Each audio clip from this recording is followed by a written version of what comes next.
ojú àlá rẹ̀ ẹranko òkùnkùn ojú àlá rẹ̀ Ọlọ́run gbani lọ́wọ́ ẹranko ayé o. Ẹranko òkùnkùn ojú àlá rẹ̀ ẹranko òkùnkùn ojú àlá rẹ̀ Ọlọ́run gbani lọ́wọ́ ẹranko ayé o. Ọ̀dọ́mọkùnrin kan ló máa fi gbé bọ́nú ọmọ ọdún 14 o ẹ̀yin ènìyàn. Ó sùn lóru ọ̀gànjọ́ lọ́jọ́ kan ó pariwo jáde sójú ayé o. Ó ní ẹ wá wo ẹranko orírun ní mú. Ó gé mi jẹ lójú àlá o. Àánú ṣe mí lọ́pọ̀lọpọ̀ ara mi kó tó di pé wọ́n máa gbé ọmọ yìí jáde. Nígbà tó máa di aago 12 ọjọ́ kejì ó jáde láyé. Ó mà ṣe o lọ́wọ́ ẹranko ayé k'Ọlọ́run gbani lọ́wọ́ ẹranko ayé o. Ẹranko òkùnkùn ojú àlá rẹ̀ ẹranko òkùnkùn ojú àlá rẹ̀ k'Ọlọ́run gbani lọ́wọ́ ẹranko ayé o.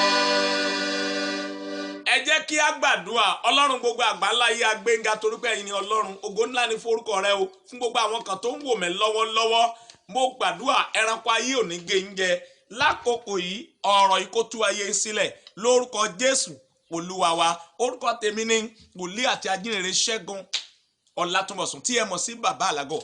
A dúpẹ́ fún ẹ́písòdù eléyìí tí ẹ tún wò yìí. Eléyìí jẹ́ àrà ọ̀tun tí ó ní agbára. Ìyí tí a fẹ́ fi gba àdúrà, a fẹ́ lọ sójú ogun ni o. A fẹ́ lọ ja ìjà ẹ̀mẹ́. Bíbélì sọ pé ohun ìjà wa kìí ṣe nípa ti ara ṣùgbọ́n wà nínú Ọlọ́run láti wo gbogbo ayé palẹ̀. So as we are just looking at me, this is another episode for you, so important, so necessary and compulsory to your destiny.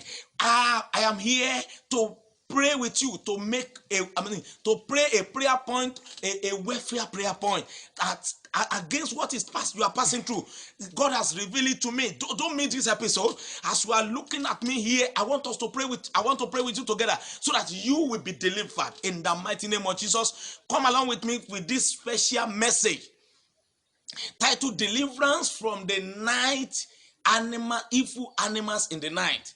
You can see in this life that we are living, there are a lot of things that are surrounding us that are so mysterious that you can't explain it. So that is why God has destined me to open up this thing to you. Don't ignore this message, so important to you.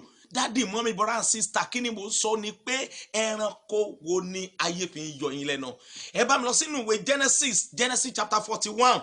Ó sì ṣe Genesis chapter 41 verse 1 to 2-3. Ó sì ṣe ní òpin ọdún méjì sánsan ni Fáráò sì lá àlá. Ẹ má gbàgbé o, àlá ni à ń sọ nípa rẹ̀. Sì kíyèsí ó dúró ní ẹ̀bá odò. Sì kíyèsí abo màálù méje tí ó dára ní wíwò tí ó sì sanra jáde láti inú odò wá. Ó jáde lójú àlá ni o, ó jáde láti inú odò. Now wọ́n sì ń jẹ àwọn èso odò.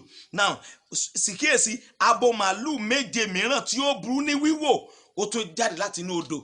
Now ẹ̀yin ọmọ Ọlọ́run tí ẹ ń gbọ́ mi lọ́wọ́lọ́wọ́ báyìí, bíbọ́ lọ́wọ́ àwọn ẹranko òkùnkùn ojú àlá. Bíbọ́ lọ́wọ́ àwọn ẹranko òkùnkùn ojú àlá. Ẹ pé gbogbo àwọn ọmọ yín, ẹ pé gbogbo àwọn ará ilé yín kí wọ́n jókòó sí abala tí a wà yìí o. Ó ní agbára o. Bíbọ́ lọ́wọ́ àwọn ẹranko òkùnkùn ojú àlá. Ọmọ ọdún 14 tí mo fi kọrin yẹn, ó ké jáde láti ojú oorun pé ẹranko onírun nímú ni o. Ó sì gé jẹ. Ṣùgbọ́n nígbà tí ilẹ̀ máa mọ́, nígbà tí ó fi di aago 2 lọ́jọ́ yẹn, ó ti di ẹni àkọlẹ̀bò. Ẹranko tí ayé rán sí yín lójú oorun pé kó máa lé yín kiri yìí, ẹranko ìdá bá. Ẹ wo bí wọ́n ṣe ń sàmì. Ẹranko wo ni ayé fi ń yọ yín lẹ́nu? Mọ́mí, daddy, brother and sister, ẹ ńlá lárí àwọn ẹranko kan, ẹ rántí ni. Ẹ̀yin tẹ́ ń gbàgbé àlá yín, ẹ múra sí àdúrà yìí gan. Ẹranko la rán láti máa gbé ire rẹ̀ mi lójú àlá. Mo fẹ́ dẹ́rùpọ̀ àwọn ẹranko abàmì kan. Ẹranko 14, ẹranko 9 kan wà tí ènìyàn kò gbọdọ̀ máa lálàrí. Ẹranko 9 kan wà tí ayé fi ń bà tèèyàn jẹ́ lójú àlá. Ọ̀tọ̀ ní tójú ayé o, máa ṣiṣẹ́ lórí yẹn létà.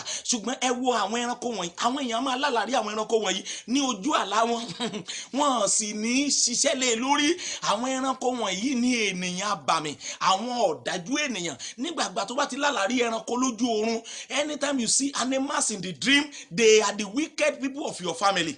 They are the witchcraft and they are the demons that are pursuing your destiny.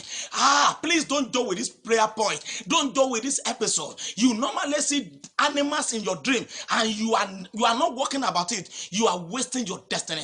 I want to pray with you with this episode. Tí mo pè ní ẹranko bíbọ́ lọ́wọ́ àwọn ẹranko òkùnkùn ojú àlá. Àwọn ẹranko ni mo fẹ́ sọ nípa wọn. Wọ́n ní Fáráò rí màálù. Màálù ni àkọ́kọ́ tí mo fẹ́ sọ nípa rẹ̀. Ó bá ń rí màálù lójú àlá, ó túmọ̀ sí pé àwọn ẹ̀mí àjẹ́ wọ́n ń pursue ẹ.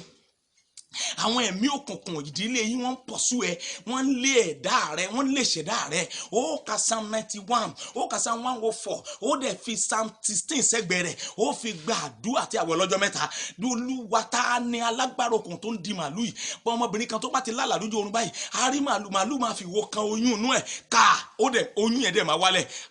Jẹ́jẹ́ mọ̀ wípé odidi ọdún 7 lóyún fi bàjẹ́ nínú ẹ̀. Ẹranko tó ń kan ògo rẹ lójú àlá, ẹranko tá a rán sí ògo rẹ lójú àlá, lórúkọ Jésù ìdábà. Ẹ gbọ́ mi sà, ẹ máa lísìn sí àwọn ẹ́písòdù yìí láti ẹnu bàbá Àlágọ̀. Ó ní agbára sà, màálù tó ń rí lójú oorun yẹn kì í ṣojú lásán. Tó bá ti rí màálù lójú oorun, ó gba àwọn àdúrà wọ̀nyí. Èkejì ni ajá, kéèyàn máa rí ajá lójú àlá. Ó túmọ̀ sí ẹ̀mí àgbèrè, ẹ̀mí burúkú. Tí ajá bá ń lé ọ lójú àlá, ó túmọ̀ pé ẹ̀mí àgbèrè ń lé ọ. Àwọn àjẹ́ ló máa ń di ajá. Àwọn èmèrè ọmọ kan tẹ̀lé ọ lẹ́yìn. Àwọn agbára kan fẹ́ já ògo rẹ wálẹ̀.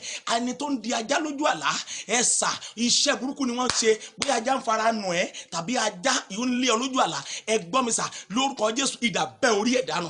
Ẹ̀yin yẹn pariwo níbẹ̀ yẹn pé idà bẹ́ orí ẹ̀ dànù. Every evil people that are turned to animals like a cow in the dream, like a dog in the dream, I want you to shout it loud and clear that Holy Ghost fire should cut their head into pieces in the mighty name of Jesus. Ẹ gbọ́ mi sà, mo tún padà bọ̀ ní àwọn episode tó tún tẹ̀lé. Má miss ẹ o. Nínú iṣẹ́ ìránṣẹ́ yìí, àwọn ẹranko wọ̀nyí kéèyàn máa rí ejò lójú oorun. Àwọn ẹranko 9 ni o. Má miss ẹ o. Má miss ẹ next episode. O máa gbọ́ àṣírí tó lágbára. Ẹranko 9 ni mò ń sọ nípa rẹ̀ tí ayé fi ń bà tèèyàn jẹ́ lójú àlá ènìyàn. Ìwọ tó ń gbọ́ mi lọ́wọ́lọ́wọ́, mo sọ tẹ́lẹ̀ pé látòní lọ ò ní lálàrí àwọn ẹranko yìí mọ́. Ejò túmọ̀ sí ogun ara ẹni. Ìyẹn ni pé ẹni tó ń ṣe ọ́ súnmọ́ ẹ pẹ́kípẹ́kí, ta ló ń dejò lójú àlá rẹ? Kò sí àyè fún mi láti sọ̀rọ̀ yìí bí rẹ́rẹ́rẹ́. Ṣùgbọ́n àwọn ẹranko wo ló ń rí lójú àlá? Pé nọ́mbà yìí kájọ gbàdúrà. Tó bá sọ ẹranko tó ń rí lójú àlá, èmi á sọ ọ̀nà àbáyọ fún ẹ àti àdúrà tó máa gbà lórí àwọn ẹranko wọ̀nyí tó fi ní lálàrí wọn mọ́. Ènìyàn làwọn ẹranko yìí o. Àwọn ọ̀dájú lé bàbá rẹ ni wọ́n. Àwọn ọ̀dájú lé ìyá rẹ ni wọ́n. I am telling you categorically, spiritually and physically that all those animals are evil people in your family. You have to deal with them. If you don't stop them, they are ready to stop you. They have dilapidated some altar of glory in some people's life. So therefore, I am telling you the secret of them. And that you can see the Pharaoh here, he saw the cow in the dream. Which kind of animal you normally see in the dream? It has to be affect your life. So we pray along with me with those psalms. A psalm that have been pointed to you the earlier.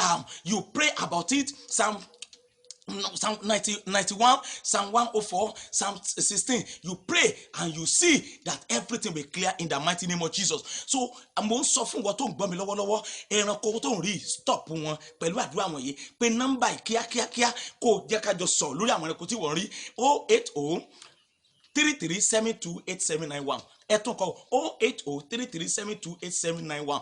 Orí ẹnìkan láyìíká rẹ tó lálàá tí kò yé sọ kókó pé nọ́mbà bàbá Àlágọ̀. Ọlọ́run fẹ́ tú yín sílẹ̀ láṣẹ rán mi pé kémi máa túmọ̀ àlá yín. Mo dúró gẹ́gẹ́ bí ọmọ ogun Kristi Jésù. Mo sọ̀rọ̀ wípé gbogbo ẹranko tí ayé rán sí ọ, ẹni tó ń dẹranko nítorí ọmọ rẹ, ní ń dẹranko nítorí iṣẹ́ rẹ, mo sọ pé àrà kó sápa ayé rẹ kó gba òmìnira. In the next episode, you are giving testimony in Jesus' mighty name I pray. Amen.